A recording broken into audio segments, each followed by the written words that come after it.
Good morning, students. Let's begin the session today with the Tribune reviewing AFSPA AFSPA।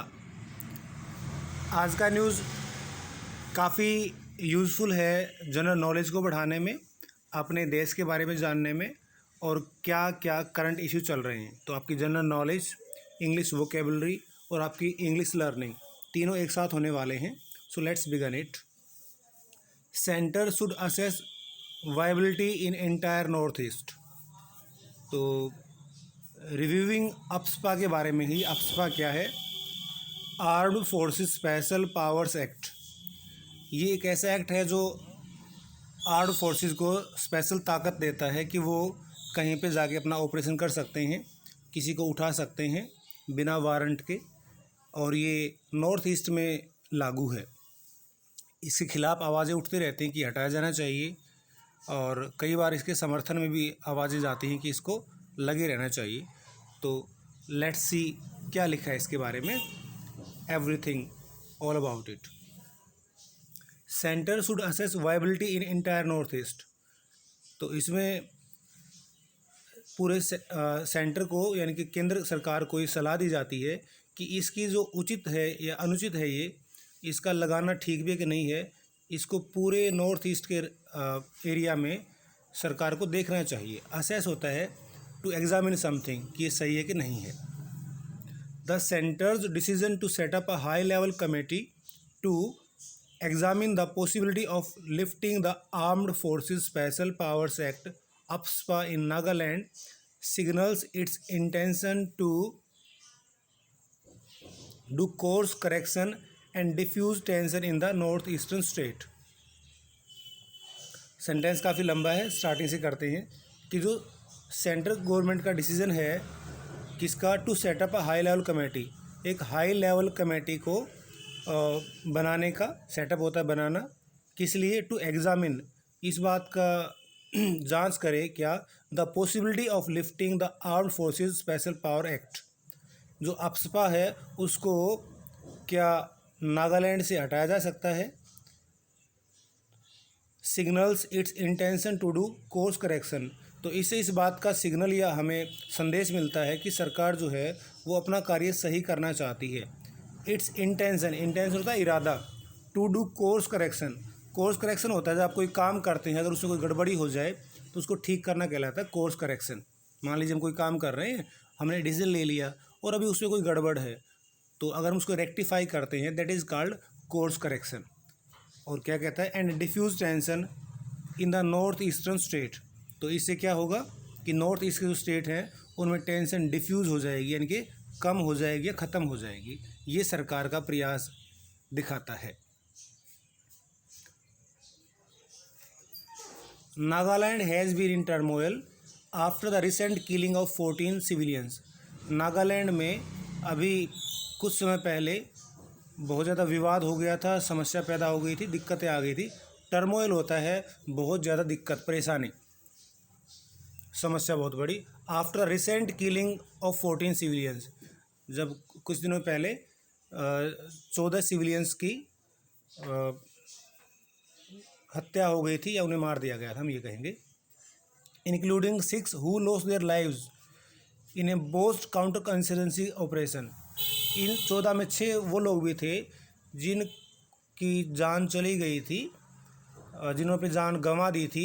In a botched counter insurgency operation, मतलब एक fail, boast होता है जो सही ना रहे, गलत तरीके से हो जाए। काउंटर इंसर्जेंसी, काउंटर इंसर्जेंसी का अर्थ होता है इंसर्जेंट को मारना, यानी कि हथियारबंद लोग जो देश के खिलाफ खड़े होते हैं उनको मारना। ये ऑपरेशन किया गया था जबकि असफल था, यानी कि सही ऑपरेशन नहीं था, ये गलत सूचना पर आधारित था। The voices seeking withdrawal of AFSPA have grown even louder, जो आवाज़ें अप्सपा को हटाने के खिलाफ खड़ी हुई हैं वो और भी ज़्यादा ऊंची हो गई हैं, यानी कि इसको हटाने के पीछे लोगों ने और दमखम लगा दिया है। द कंटेंशियस लॉ, कंटेंशियस होता है विवादित, ये जो विवादित कानून है, विच एम्पावर सिक्योरिटी फोर्सेज, जो ताकत देता है सिक्योरिटी फोर्सेज को, क्या देता है, टू कंडक्ट ऑपरेशंस, ऑपरेशन करने की, यानी वो जब चाहे ऑपरेशन करे। एंड अरेस्ट एनीवन, और किसी को भी गिरफ्तार करने का, विदाउट ए वारंट, बिना किसी वारंट के। बिसाइड्स, इसके साथ साथ, गिविंग देम इम्यूनिटी, उनको इस बात की सुरक्षा भी देता है, if they shoot anybody dead, अगर वो किसी को गोली मार के मार भी दे, यानी कि उनको ऊपर कोई कार्रवाई नहीं होगी अगर वो किसी को इस दौरान गोली मार के मार भी दे तो। Has come under sharp scrutiny due to its indiscriminate use, तो ये जो है इनको जो इम्यूनिटी मिली हुई है ये बहुत ज़्यादा शार्प स्क्रूटनी होता है बहुत ज़्यादा जांच में आ जाना, ठीक है। Due to its indiscriminate use, इसका जो नाजायज़ और बिना सोचे समझे इसका यूज़ हो रहा है। इनडिस्क्रिमिनेट होता है जब सोचे समझे नहीं आप, तो ये बिना सोचे समझे जो इसका प्रयोग हो रहा है ये बहुत ज़्यादा शार्प, बहुत ज़्यादा जांच के अंदर आ गया है। Though the committee's mandate is restricted to assessing whether it is time to revoke AFSPA in Nagaland, यद्यपि कमेटी का जो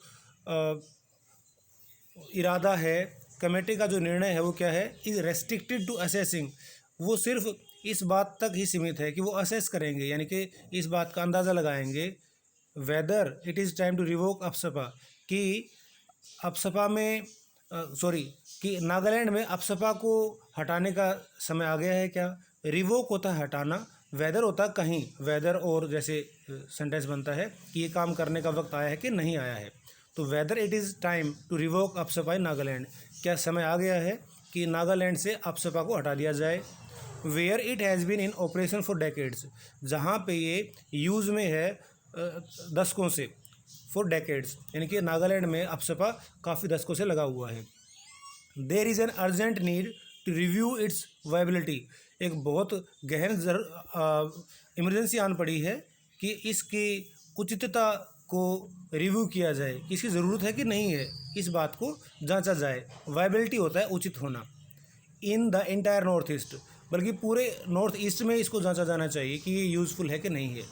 the act is at present in force in Nagaland, जो ये कानून है ये फ़िलहाल नागालैंड में लागू है, Assam, Manipur, barring Imphal municipal council area, Manipur में भी लागू है, लेकिन इम्फाल का जो म्यूनिसिपल एरिया है, म्यूनिसिपल काउंसिल का एरिया है उसको छोड़ के, ठीक है ना, बेरिंग होता है को छोड़ के। And certain districts of Arunachal Pradesh, और कुछ अरुणाचल प्रदेश के डिस्ट्रिक्ट भी इससे बचे हुए हैं। It had been removed from Tripura in 2015 and Meghalaya in 2018, यह त्रिपुरा से तो 2015 में और मेघालय से 2018 में हटा दिया गया था। Both states have remained by and large peaceful in the past few years, दोनों ही जो राज्य हैं वो ज़्यादातर, बाय एंड लार्ज होता है ज़्यादातर शांतिपूर्वक रहे हैं पिछले कुछ सालों में। The violence witnessed by Tripura in recent month is attributed to communal and political factors rather than insurgency, तो त्रिपुरा में जो अभी वायलेंस हुई थी पिछले महीनों में, रिसेंट मंथ मतलब पिछले महीनों में, is attributed to communal and political factors, तो इसमें तो जो वायलेंस हुई थी इसके जो कारण है इज़ एट्रीब्यूटेड होता है कि ये उनकी वजह से हुई। एक तो आपसी विवाद पॉलिटिकल फैक्टर्स के, और दूसरे अलग अलग समाजों के, कम्युनल, जिसमें विभिन्न समुदाय के लोग होते हैं, ये इसका कारण थे। रादर देन इंसर्जेंसी, इसकी बजाय कि इसके पीछे इंसर्जेंट हों या हथियारबंद लोग हों जो विद्रोही होते हैं, वो, यानी कि विद्रोही इसके पीछे नहीं थे। How these states have handled the situation on their own after the withdrawal of AFSPA can guide others to come up with a road map for long term peace and stability, तो कहता कैसे इन राज्यों ने, how these states have handled, इन राज्यों ने कैसे संभाला है द सिचुएशन, स्थिति को, on their own after the withdrawal of AFSPA को हटाने के बाद उन्होंने खुद कैसे इसको संभाला है, ठीक है। कैन गाइड अदर्स, ये और राज्यों को भी हमें गाइड कर सकती है, दिशा दिखा सकती है कि कैसे। To come up with road map, कि वो एक अपना आगे रास्ता बनाए, for long term peace and stability, लंबे समय तक राज्य में पीस और स्टेबिलिटी रहे, यानी कि शांति रहे और सब कुछ ठीक ठाक रहे। ये Assam chief minister Himanta Biswa Sarma has called for a wait and watch approach, Assam के जो चीफ मिनिस्टर हैं हेमंत बिस्व शर्मा जी, उन्होंने एक देखो और आगे बढ़ो की नीति को अपनाया है। वेट एंड वॉच की, देखिए इंतज़ार कीजिए और धीरे धीरे आगे बढ़िए। While expressing doubts whether militant outfits would fall in line if the act is lifted from the state, और इस बात पे भी उन्होंने संदेह व्यक्त किया है कि वेदर कहीं जो मिलिटेंट आउटफिट्स हैं, जो हथियारबंद गिरोह हैं, क्या वो सुधर जाएंगे। वुड फॉल इन लाइन का अर्थ होता है सुधर जाना। If the act is lifted from the state, अगर इस कानून को राज्य से हटा दिया जाएगा तो क्या जो हथियारबंद ग्रुप हैं वो सुधर जाएंगे। इट इज़ इम्पेरेटिव, ये तो निश्चित है, to have the CM's concern, जो CM की चिंताएं हैं, ऑन बोर्ड, उनको भी सुना जाना चाहिए। ऑन बोर्ड का अर्थ होता है जब ये असेसमेंट होगी तो उसमें इनकी बात भी सुनी जानी चाहिए। ड्यूरिंग डेलिब्रेशंस ऑन एप्सपा, कि जब एप्सपा पे बातचीत चल रही हैं तो इसमें CM की बात को भी सुना जाना चाहिए, उनकी चिंताओं को भी सुना जाना चाहिए। The centre must go all out to address their fears and apprehensions, जो केंद्र सरकार है उसको अपना पूरा प्रयास करना चाहिए। टू गो ऑल आउट का मतलब होता है पूरा प्रयास करना। टू एड्रेस मतलब सुनना, देयर फियर्स उनके समस्याएं और उनके भय, चिंताएं और भय। अप्रीहेंशन होती चिंताएं, फियर्स होता भय। तो सेंटर को इसकी असेसमेंट करते वक्त सबको सुनना चाहिए, उनकी चिंताएं और भय को। ए periodic and pragmatic assessment, periodic होता है अंतराल पे, विभिन्न समय पे, एंड प्रैग्मेटिक अच्छी सोच के साथ। असेसमेंट इसकी हमने असेसमेंट को लिया था कि इसकी जानकारी लेना और पता लगाना ठीक है कि नहीं है। Of the law and order situation by the union and state governments can pave the way for the withdrawal of the act. तो कहता है पीरियोडिक, अलग अलग समय पे और अच्छी सोच के साथ अगर इसकी असेसमेंट की जाए, लॉ एंड ऑर्डर सिचुएशन की, कानून की स्थिति की, by union government, state government, दोनों के द्वारा, इससे एक रास्ता बन सकता है। कैन पेव द वे, ये एक रास्ता बना सकता है विड्रॉल ऑफ द एक्ट, इससे एक्ट को वापस लिया जा सकता है। Which has largely proved counter productive, जो एक्ट ज़्यादातर मतलब समस्या पैदा ही करता रहा है। Largely proved counter productive, counter productive का अर्थ होता है जिस वस्तु को आप जिसके लिए बनाएं उसका उल्टा होना, यानी कि अपसपा को बनाया गया था इससे शांति पैदा होगी, इससे कंट्रोल होगा, लेकिन इसका उल्टा हुआ है, वहाँ पे लोगों के अंदर विद्रोह पैदा हुआ है। To the extent of widening the trust, इसने क्या किया कि लोकल रेजिडेंट्स और सिक्योरिटी फोर्सेस के बीच में जो है इसने घाटा पैदा किया है, यानी कि बढ़ाया है किसको, आपसी विवाद, आपसी जो ट्रस्ट होना चाहिए था, जो आपसी विश्वास होना चाहिए था, उसके फासले को बढ़ाया है। यानी कि विवाद जो है वो घटना चाहिए था, लेकिन ये कहता है इन्होंने इसके आपस में जो इनका विश्वास होना चाहिए था उसके फैसले को और बढ़ा दिया है, यानी कि अब तक भी ट्रस्ट नहीं बन पाया है। द ट्रस्ट डेफिसिट, जो विश्वास की कमी है उसको और भी इन्होंने बढ़ाया है। The local resident and the security forces, तो समय आ गया है कि इसके ऊपर विचार किया जाए। That's all for today.